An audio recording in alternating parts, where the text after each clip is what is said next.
It's a shocking fall from grace. In less than a year, P. Diddy went from beloved music icon to disgraced sexual predator, at least according to the charges from the feds. Right now, he's behind bars in New York, the same place where just last year he was given a key to the city. It was a disturbing set of allegations that led to Diddy's arrest in the way of multiple civil suits brought by accusers, and in some of those suits, co-defendants are listed, and in others, celebrities. Could it be a time of reckoning for them too? We're taking a deep dive into all the celebrities listed in Diddy civil lawsuit and whether they too could face federal charges. I'm Sierra Gillespie, and this is Law&Crime News. A groundbreaking case brought forth just this week when 54-year-old Shah Diddy Coleman was arrested on September 15th. He now faces some pretty serious federal charges: racketeering conspiracies, trafficking by force, fraud or coercion, and transportation to engage in prostitution. Diddy was indicted by a federal grand jury and is now being held in Brooklyn at the Metropolitan Detention Center after he was twice denied bail. Diddy's attorneys say he was in New York for about a week before the arrest, anticipating the federal indictment. But he wasn't the only one who kind of saw this coming. After federal investigators raided two of Diddy's homes back in March, we kind of had an idea something was on the way. Just this week, we learned some of the items that investigators collected during those raids of Diddy's homes in both Miami and Los Angeles. According to the indictment against Diddy, investigators seized more than 1,000 bottles of baby oil and lubricants from his homes. The court states that these items were used in something referred to as freak-offs, which were elaborate and produced sex performances that Combs arranged, directed, masturbated during, and often electronically recorded. According to prosecutors, Diddy and his associates transported commercial sex workers over state lines, and even international. Diddy then allegedly gave these sex workers and victims controlled substances, at times unannounced, to the victims. Prosecutors say Diddy did this to keep the victims obedient and compliant. He then took videos of victims having sex with these sex workers, sometimes without their consent. After all this, both Diddy and the victims would receive IV fluids to recover from the physical exertion and drug use. Federal investigators say that during the raids of Diddy's homes, they collected some of these recordings showing the disturbing details of these freak-offs, and the feds had a heads up about these recordings thanks to some of the civil lawsuits filed against Diddy, namely the one brought by Rodney Jones, also known as the producer Lil Rod. Lil Rod worked with Diddy on his Love album starting in 2022 and says he experienced months of abuse, all at the hands of Diddy in his lengthy civil suit. Lil Rod refers to these recordings, saying, quote, "Mr. Cole required Mr. Jones," that's Lil Rod, to record him constantly. Mr. Jones has secured hundreds of hours of footage and audio recordings of Mr. Coleman, his staff and his guests engaging in some serious legal activity. Lil Rod's lawsuit also lays out some other pretty disturbing claims, like that Diddy sexually assaulted him and forced Lil Rod to have sex with a prostitute. But Lil Rod's lawsuit came out swinging in more ways than one. Not only did it shed light on the dark allegations against Diddy, but it dropped some high-profile celebrity names too. First, there's Academy Award-winning actor Cuba Gooding Jr. Lil Rod alleges Diddy was, quote, grooming him to pass him off to his friends. This fear became reality when Mr. Combs introduced Mr. Jones to Cuba Gooding Jr. while they were on Mr. Combs' yacht. The lawsuit includes pictures of this too, showing both Diddy with Cuba and then Cuba with his arms around Lil Rod. Court dose go on to say, quote, Cuba Gooding Jr.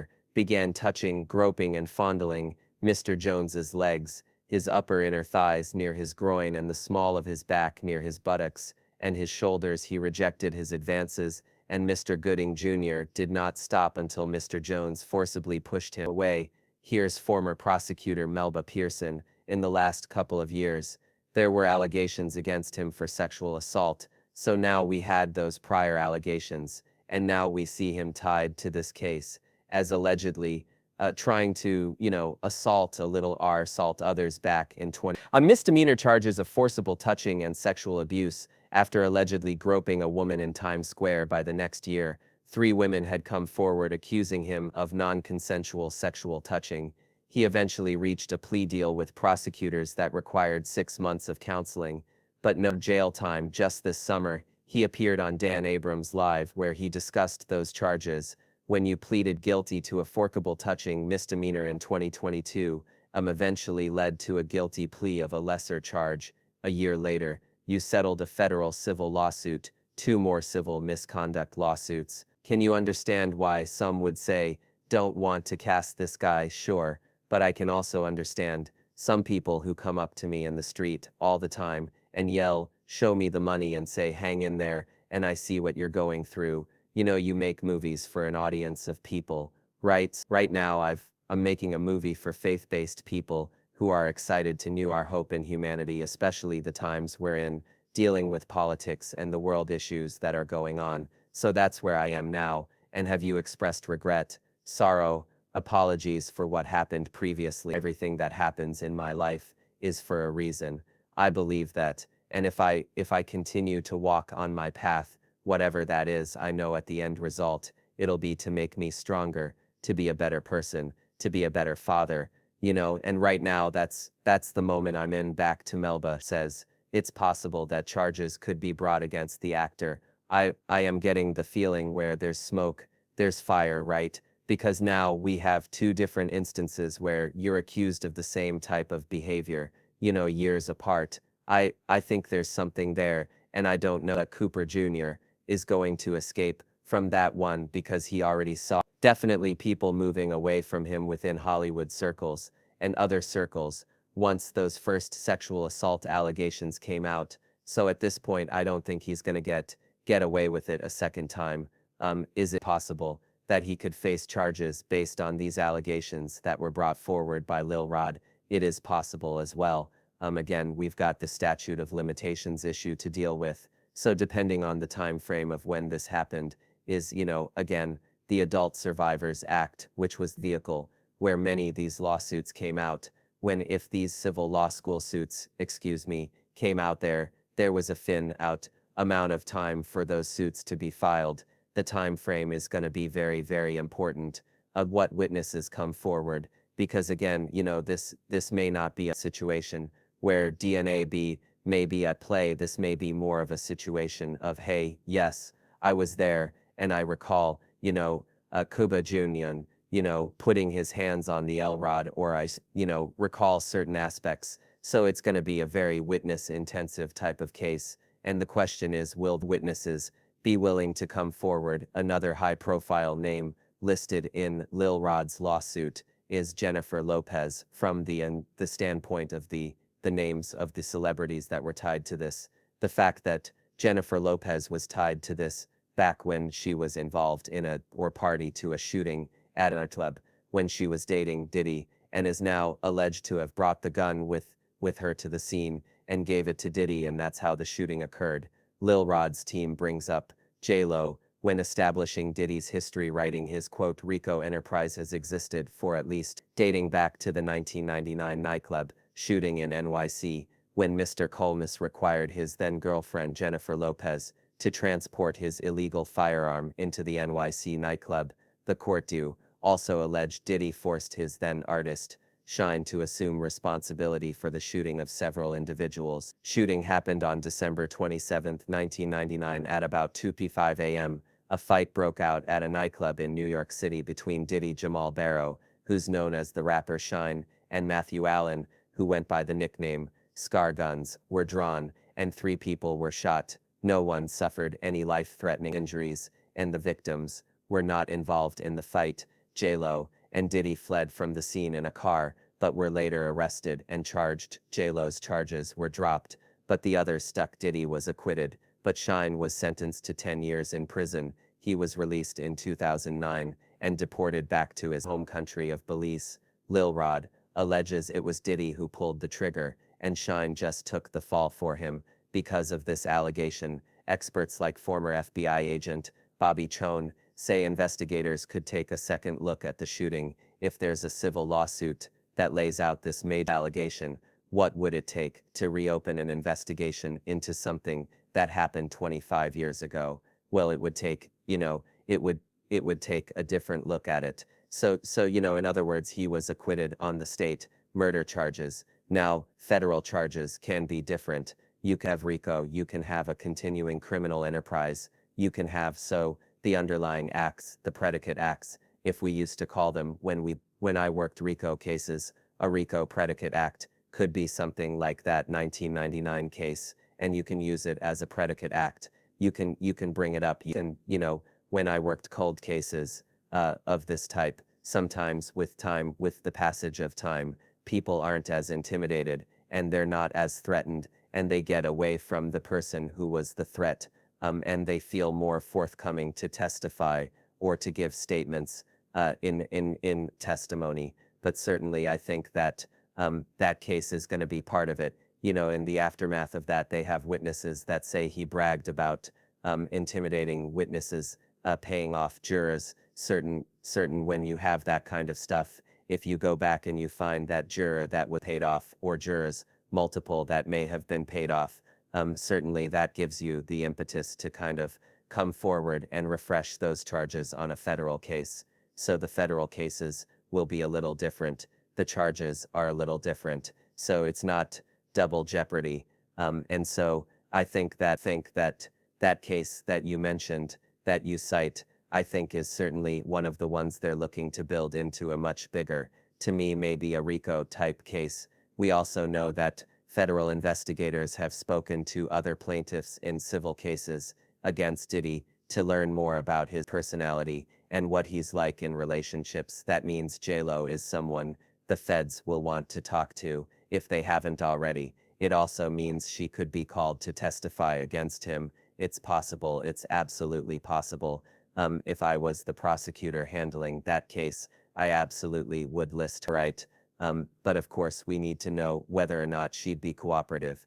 That, of course, changes the strategy when it comes to trial. So you may list someone as a potential witness. That does not mean you're necessarily going to call them. The question is whether or not their testimony is really going to help you.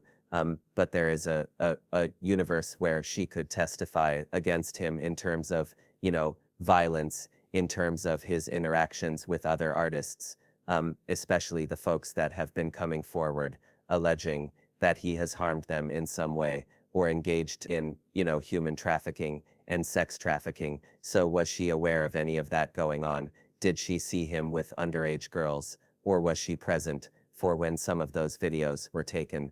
That little rod included screenshots of those videos in his pleadings. So how much of that did she know? When did she know it? And what actions did she take at the time? Is that part of the reason why they broke up?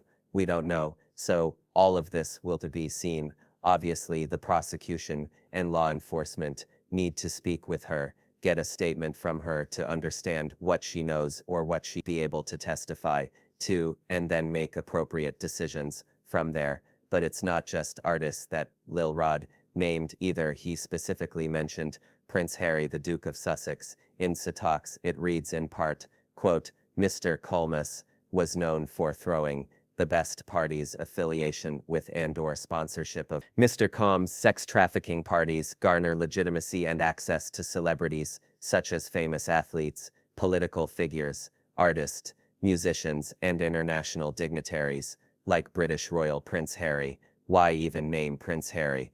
There's no allegations against him or anything, but why bring him up? I think it may have been a move to bring more credibility to the filing and say that, basically he being Diddy was using his fame, fortune, and influence to insulate himself. So he was able to legitimize some of the activities he was doing by having these lavish parties, bringing all these A-list celebrities, but somewhere in a back room or somewhere in another wing, horrible things were happening. So the fact that Prince Harry was there does not necessarily mean he was participating in what was happening.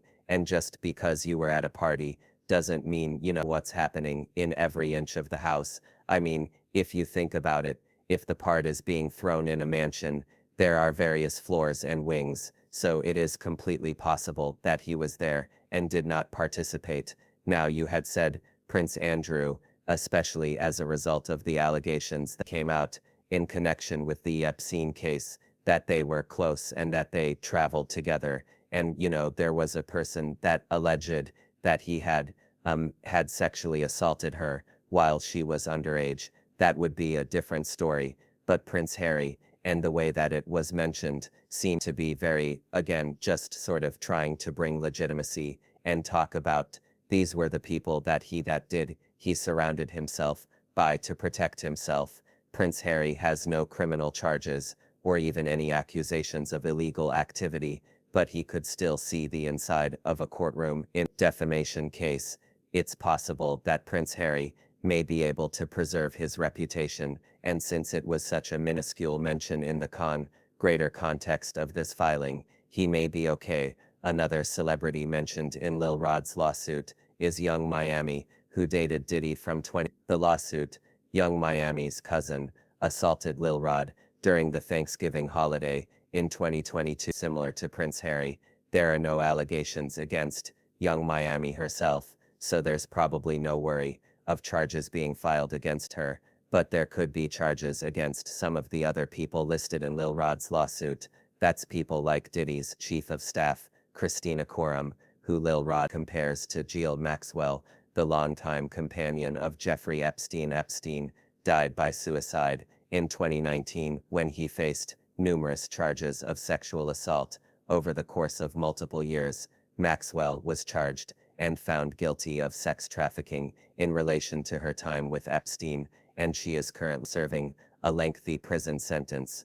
Lil Rod says Christina Coram ordered sex workers and prostitutes for Mr. Colmas and ordered and distributed ecstasy, cocaine, GHB, ketamine, marijuana, and mushrooms to Mr. Colmas and his celebrity guests who were present on his rented yacht and his homes in La NYC, Miami.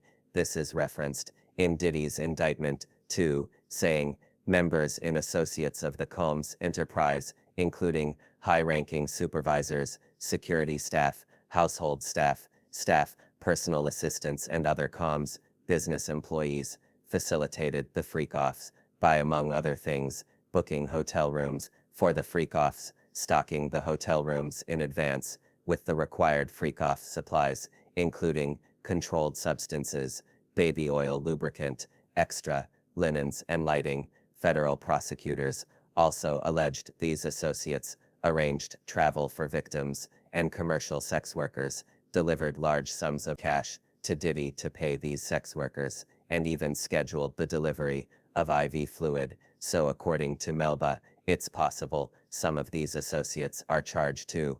None of these cases, when you have these high-profile people that have been using people over years, these cases happen without a handler. Kelly had a handler, Epstein had a handler, Weinstein had a handler. Everybody has in those scenarios of those powerful people, powerful men that are abusing other people. They have someone that does their dirty work, and it's usually not only just one person, it's several people who may have different duties. So again, seeing this woman being his handler, being the person to get him drugs, being the person to procure sex workers for him, being the person to basically be on cleanup duty in case of, covering up or silencing people that might want to come forward, that's not unusual. And she is also going to bear the brunt of criminal liability, just like Ghislaine Maxwell did, and basically had to take the entire brunt of the criminal justice system alone because of the fact that, Epstein committed suicide and was not able to be held accountable. And we can't talk about Diddy without mentioning Cassie, the one whose lawsuit blew the lid off Diddy's alleged scheme. She filed civil suit against Diddy last November under the New York Survivor Act, meaning any sexual assault survivor could file suit against their accused predator, and the statute of limitation didn't matter. Cassie's lawsuit was settled just one day after it was filed, but it was still made public, dropping a laundry list of bombshells about Diddy that the public hadn't previously heard. Cassie's lawsuit outlined years of abuse by Diddy, starting she was just 19 years old, and at the time, he was 37. According to her suit, Diddy was prone to uncontrollable rage and frequently beat Cassie savagely. Cassie alleged Diddy forced her to use drugs and would physically beat her or force her to have sex with prostitutes. Then there's the gun allegation that on at least 2 occasions, did he demanded Cassie hold his gun in her purse. The lawsuit goes on to state, quote, there was no clear reason why Mr. Combs required her to hold his guns, except to reinforce to his young girlfriend that he was violent, powerful, and dangerous. This echoes a similar allegation made by Lil Rod about Jennifer Lopez's part in the 1999 New York nightclub shooting. Not only did Jennifer Lopez allegedly bring the gun to the club, now we're also looking at, years later, Cassie coming forward and saying that Diddy forced her to carry a gun with her when they went to different events. So again, I think that this is more along the lines of when you look at this from a domestic violence lens, from the standpoint of the abuser being very controlling and demanding certain activities to prove loyalty to, basically put yourself in a bad situation. Only he can be the one to save you, basically. So in seeing that the parallels between J-Lo's experience and Cassie's experience, number one, it brings more credibility to what Cassie said in her pleadings, but also, again, it causes us to look at Jennifer Lopez and be like some of the comments she made about the end of her relationship to Diddy in terms of, well, there was infidelity and, she kind of skirted the issue a bit. But when you start to look back at her comments, you start to think, oh, were you in a domestic violence relationship with Diddy? Much like how Cass ended up in a domestic violence relationship with him. Cassie kind of broke the floodgates, so to speak, when she made her civil suit back in November. These crazy allegations, we'd never heard anything like it before, and then all of a sudden, we have several more people coming forward, and then more. Well, it turns to 2024, so we have multiple plaintiffs who are coming forward alleging very similar things. I'm wondering, without these civil suits, would we even be here right now? Would Diddy even have been arrested and indicted? I really don't think so. I really don't think so, because Cassie's lawsuit opened the floodgates, and I think it empowered other survivors to come forward and tell their story. And when Little Rod came forward, I think that was just another huge, just a huge moment in this case, because now you have male victims coming forward, and we know statistically male victims of sexual assault generally don't report for a number of reasons, but they many times view it as an attack on their masculinity, and they're very concerned about how they would be viewed publicly. And Little Rod was brave, which I really commend his bravery in standing up and saying, listen, this is what happened to me, and that empowered more and more folks to come forward, including most recently Danity K, one of the members of Danity Kane, stating that he had abused her and she had witnessed the abuse he had levied on others. So I think that all of these voices coming forward and saying, listen, there's something here. The feds took notice, and even though they may not have been public about it at first, we knew, obviously, when they searched the houses, we knew that this was getting very serious, but they were monitoring this the minute that Cassie filed her lawsuit. And when they read those allegations, I can assure you that investigation started immediately. And then, as more and more survivors came forward again, the feds would be going and interviewing each of those people, seeing what evidence they have. So for instance, do they have maybe some cell phone footage? Can they substantiate what occurred to them in other ways? Maybe follow-up text messages, emails, all of these things are aspects that they are able to use to now bring in their case in chief against P. Months ago, we reported that Cassie was working with federal investigators in the case against Diddy. Can't know for sure whether she testified in the grand jury hearing that would ultimately indict Diddy, but it's likely at least some of his accusers did. I do believe that a number of the survivors would have testified. I don't think that they would have brought all of them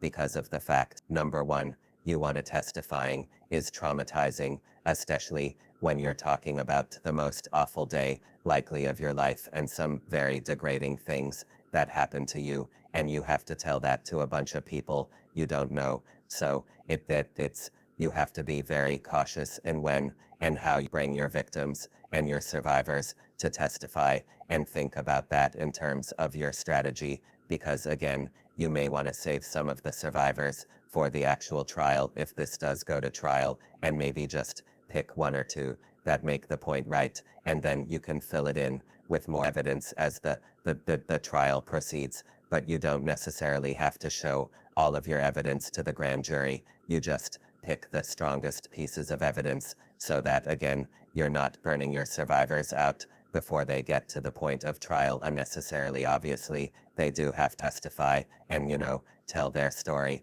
so that the jury has something to liberate on. But at the same token, you don't want to push them too much because, again, that trauma is very real. And even if they are getting assistance through counseling or something along those lines, it's still a lot to have to talk about it, especially in such a with the huge media frenzy around it. And, so many people weighing in, and whether it be social media or other celebrities or things like that. So those are some of the things then, and that the assistant S attorney would have been considering when deciding who should be brought in front of the grand jury to testify. And when it comes time for trial, we could expect to hear from Cassie or other accusers in federal court. You're bringing up a really good point because, as you said, this is probably one of the darkest times of these survivors' lives, and they have to come forward with these serious allegations and relive the trauma that I'm sure they've been working to overcome. It's really tough, but we're assuming that a lot of them are going to testify at the trial, whenever that may be, and there are several accusers that had to go through and do all of that. What would it look like at the trial? Then at the trial, now the key is that the U.S. Attorney's Office has to make sure that they're not going too far afield with bad character evidence. We saw how that kind of backfired in the Harvey Weinstein case, where, as well as Bill Cosby case, where other instances were brought in that were maybe not as close in time, or more so not really enlightening the jury about what happened in the charges that were in the indictment, but more so he's just a really bad, horrible, predatory person. That may be the truth. However, when it comes to proving the charges at hand, you have to be very focused on making sure the jury understands what happened during the time frames that are specified in the indictment. And so, if some of these other survivors, let's say something happened 10 years ago, that might be too far in time for them to be able to testify. But if we're talking about an instance of something that happened last year, for instance, that might be closer in time to allow them to be able to testify. And again, if they have specific knowledge about certain aspects of the indictment, of course they'll be brought to testify. But again, you have to be very cautious because you want to be able to preserve, if you're able to get a conviction, you want to be able to preserve an appeal by not making these types of errors. After his indictment this week, Diddy pleaded not guilty to all charges and was denied bond twice. A statement from his legal team reads, quote, Diddy is a music icon, self-made entrepreneur, loving family man, and proven philanthropist who has spent the last 30 years building an empire, adoring his children, and working to uplift the Black community. He is an imperfect person, but is not criminal. To his credit, Mr. Combs has been nothing but cooperative with this investigation, and he voluntarily relocated to New York last week in anticipation of these charges. Please reserve your judgment until you have all the facts. These are the acts of an innocent man with nothing to hide, and he looks forward to clearing his name in court. More updates are sure to come in the case of United States versus Diddy, so make sure to subscribe to our YouTube page so you don't miss a thing. Reporting for Law Crime, I'm Sierra Gillespie.